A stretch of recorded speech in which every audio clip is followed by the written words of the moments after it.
30, 31 और 20 दिन अगले 23 से आपका पेपर है। तो अगर वैसे आप 22 और 2 जोड़ोगे 24, नॉर्मल देखोगे तो 20-22 दिन बचे। तब आप, और हाँ किसी का अगर 24, 25 या 30, 31 में, तो उसके पास लगभग 6-7 दिन और बचे, 25 दिन मान लेते हैं।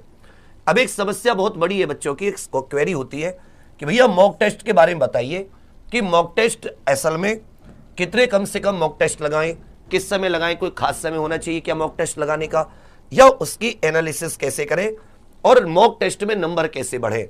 एक और क्वेश्चन होता है कि मॉक में नंबर कैसे बढ़े। मॉक में नंबर, ये कुछ क्वेश्चन आप सभी के भी होंगे। जैसे आप कई सारे मॉक टेस्ट लगाते हैं हर एक कंपनी का, लेकिन आपके मॉक टेस्ट में नंबर नहीं बढ़ते। इन सब का मैं आपको बता रहा हूं। तो सबसे पहली बात सुनिए, जब मॉक टेस्ट लगाते हो उसका नंबरों से कोई लेना देना नहीं होता कि वो नंबर बढ़ाने का काम करते हैं। मॉक टेस्ट आपको टाइम मैनेजमेंट सिखाता है कि आपको हिंदी, जीके, मैथ, रीजनिंग किसको पहले करना है और किस में आपको कितना समय देना है। ओएमआर भरने में आसानी हो जाती है। आपको लगभग 15 से 20 मिनट में कैसे आप 150 क्वेश्चंस की ओएमआर भर सकते हैं, और 150 में से आप अगर 125-30 कर रहे हैं तो कैसे आप 15 मिनट में 125 से 130 क्वेश्चंस की ओएमआर भर सकते हैं। यह आपको भरने में हेल्प करता है, जिससे पेपर देने में आपको 2 घंटे 15 मिनट का समय मिल जाए और 15 मिनट ओएमआर भरने का। जो पेपर का एक हवा होता है मन में, पेपर का जो एक डर होता है, भय होता है, उसे खत्म करता है और फुल सिलेबस का रिवीजन हो जाता है। समझे मेरी बात कि भाई सिलेबस मेरा कैसे था। अगर आपको नंबर बढ़ाने हैं तो उसके लिए आपका प्रत्येक सिलेबस का, प्रत्येक विषय का, प्रत्येक टॉपिक का रिवीजन होना चाहिए, तभी आपके नंबर बढ़ेंगे। मान लो कि आप एक तरफ टॉपिक वाइज रिवीजन कर रहे हो, ठीक है भैया, 10 दिन 15 दिन आपने टॉपिक वाइज रिवीजन किया और एक आपने 15 मॉक टेस्ट लगाए डेली एक। इसमें आपके नंबर नहीं बढ़ेंगे, लेकिन इसमें आपको 10 से 20 क्वेश्चंस का फायदा होगा। ये एक पूरा तरीका होता है। जिसके भी एग्जाम निकले हैं, अब किसी भी व्यक्ति से पूछोगे जिसने एग्जाम निकाला है, तो वो आपको बता देगा कि हाँ भाई ये तरीका ये कि जिससे मार्क्स बढ़ते हैं। नहीं तो उन्हीं वही टॉपिक आते रहेंगे, कोई टॉपिक में आपको कम आएगा, किसी में ज्यादा, वही आपके मार्क्स घूमते रहेंगे और आपके साथ 90% के साथ हो भी यही रहा होगा। समझे मेरी बात। दूसरी बात आ जाता है मॉक टेस्ट कितने।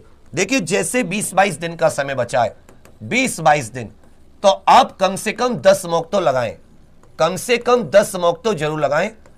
ज्यादा हो जाए 15-20 जितना, लेकिन कम से कम 10-15 मॉक तो आप सभी लोग जरूर लगाएं। अब क्या जाता है टाइमिंग, देखो 2 शिफ्ट है पेपर की, एक तो 10 से 12 और एक 3 से 5।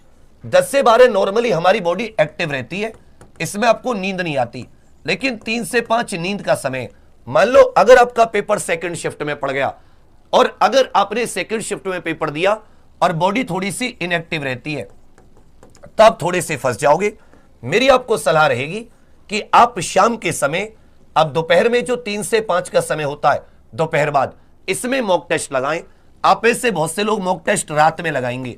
मेरे भाई 3 से 5 आपकी बॉडी इनएक्टिव रहेगी, और अगर आपको नींद सी आने लगी पेपर में, या आप उतने एक्टिव, उतने उत्साह नहीं रहा आपके अंदर, क्योंकि आपका बॉडी 3 से 5 जनरली सबका सोने का समय होता है ना, आराम का समय होता है, आपका पेपर बिगड़ जाएगा। इस चीज को ध्यान में रखिएगा। तो जब पेपर की शिफ्ट होती है, मॉक टेस्ट की आदत भी तभी डालनी चाहिए। आपकी बॉडी थोड़ा सा अपने आप को ढाल लेती है 10 से 15 दिन में, उस टाइम के अकॉर्डिंग। चलिए एनालिसिस कैसे करें।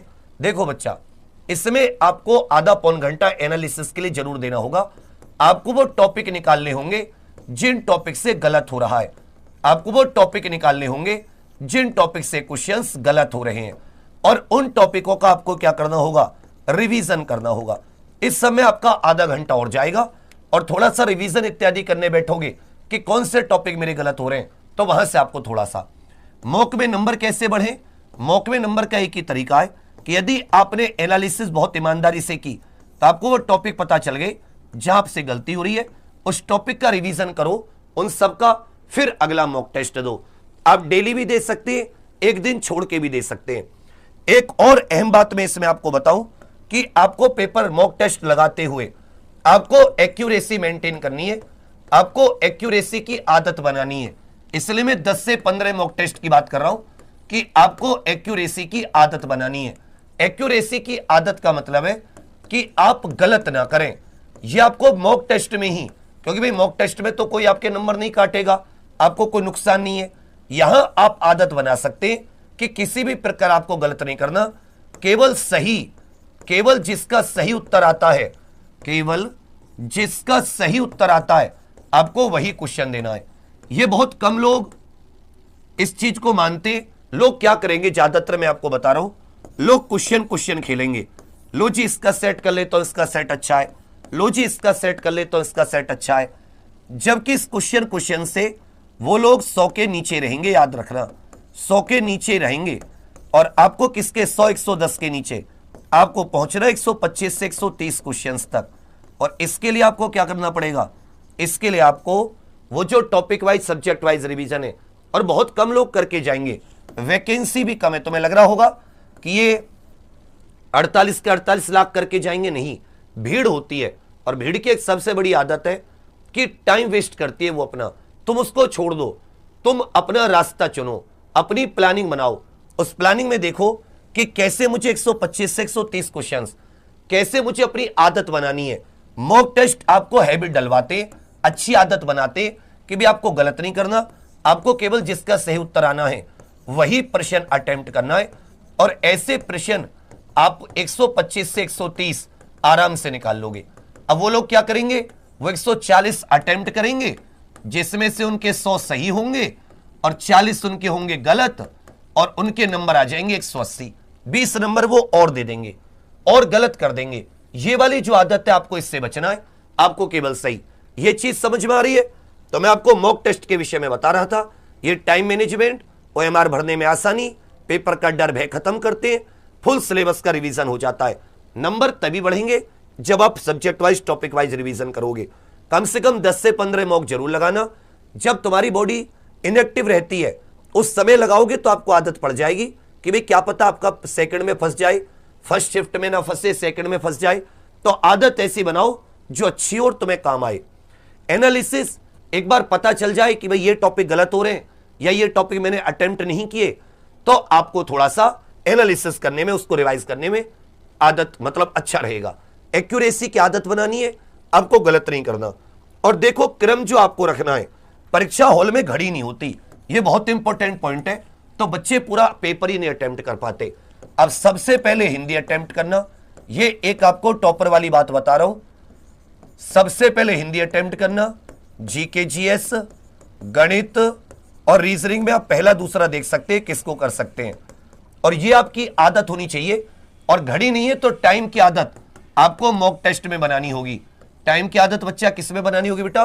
मॉक टेस्ट में। कैसे बनाओगे? हिंदी। ये आपको 6 से 7 मिनट में आदत डालनी होगी। क्वेश्चन जैसे पेपर पढ़ा, ऑफलाइन पेपर होगा, क्वेश्चन पढ़ा वहीं पर उत्तर टिक कर दिया। क्वेश्चन अच्छे से पढ़ना, क्वेश्चन अच्छे से पढ़ना और ऑप्शन फिर अच्छे से पढ़ना, तब जाके देखना कि क्या पूछा गया है। तो आप 37 में से 30 क्वेश्चन बहुत इजी होंगे, बहुत इजी 30-32, 3-4 क्वेश्चन थोड़े से मीडियम होंगे और 2 क्वेश्चन हो सकता है थोड़े से अजीब। तो अगर आप ये 30-32 पर भी पहले राउंड में अच्छा करते हो तो कोई दिक्कत नहीं है। इसी प्रकार 7 से 8 मिनट में जीके, इसमें भी आपके पास जैसे अगर आप मेरा तरीका फॉलो करोगे जीके में तो आराम से आपको 30+ क्वेश्चन बहुत इजी लगेंगे पहले राउंड में। ये 15 से 20 मिनट से कभी ज्यादा नहीं लगना चाहिए। ऐसे मॉक में आदत डालो।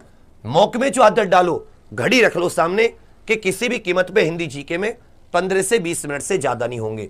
गणित के 18-20 क्वेश्चनों को 20 मिनट दे दो और इसको साथ ही आराम से कितने मिनट दे दो? 50 मिनट दे दो। किसको? रीजनिंग को। 50 और 20 70, 70 और 20 90। मैं कह रहा हूं 10 मिनट और दे दो। 100 मिनट के अंदर कैसे भी पेपर खत्म करो। उसके बाद में 15 मिनट में ओएमआर भरो अच्छे से। 15 मिनट में ओएमआर कितना हो गया? 100, 115 मिनट। 5 मिनट बाद आपका पेपर। पहले से आराम से बैठ जाओ बिना किसी टेंशन के। आप यहीं पेपर खत्म कर लेते हो, यहां ओएमआर भरना शुरू कर दो। उसके बाद में आपके पास 15 मिनट फिर से मिलेंगी।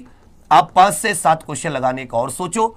और ये जो 90 मिनट है इसमें आराम से 120, 125 क्वेश्चन कर सकते हो। और फिर जो 15 मिनट आपने बचाई, 5 क्वेश्चन उसमें 130। और ये आपको किस में आदत डालनी पड़ेगी? ओएमआर लगाते समय ये आदत डालनी पड़ेगी।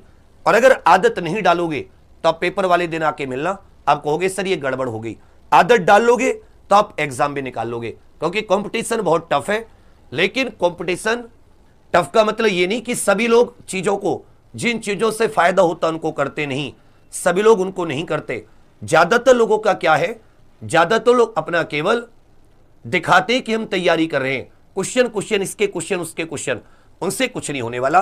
रीजनिंग के जितने टॉपिक है इसकी बहुत अच्छे से एक एक टॉपिक की ये सारी की सारी चीजें हम लोग, जैसा आपको मैं ये सब्जेक्ट वाइज टॉपिक वाइज बता रहा हूं, ये सब हम लोग ये जो अपना संगम एग्जाम पर ऑफिशियल एप्लीकेशन है इस पर करवाने वाले।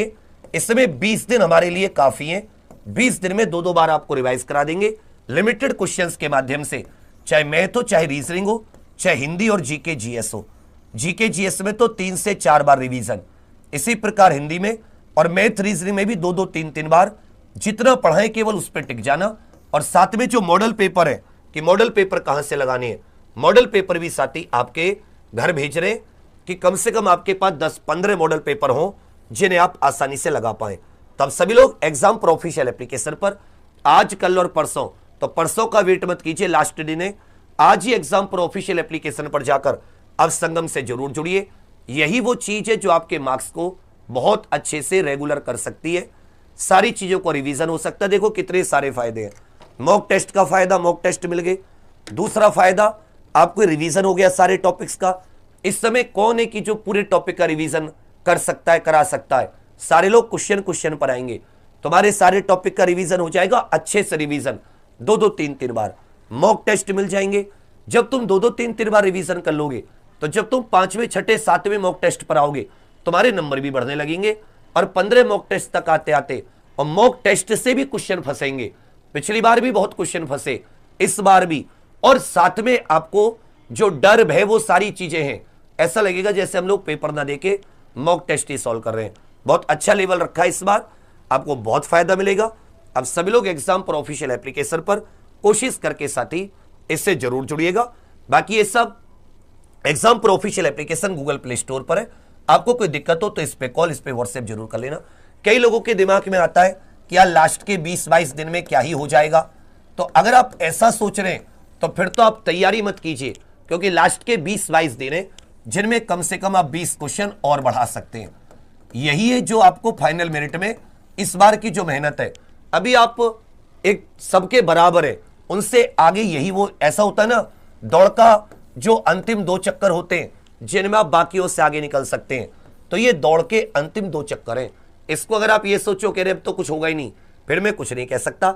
हालांकि मेरा अनुभव इतना है कि अगर तुम मन से लग गए और तुमने इनके अलावा कुछ नहीं पढ़ा, 100% आपने अटेंडेंस रखी और केवल जितना पढ़ाया है, केवल जितना संगम में पढ़ाया जाए उतना पढ़ा, तो आप देखोगे कि आप किस तरीके से इस बार धुआं उड़ा के आते हो। तो बाकी सभी साथी एग्जाम पर ऑफिशियल एप्लीकेशन पर तुरंत पहुंचकर इसको ज्वाइन जरूर करना। संगम को आज ही, अभी आज के लिए इतना ही। Thank you.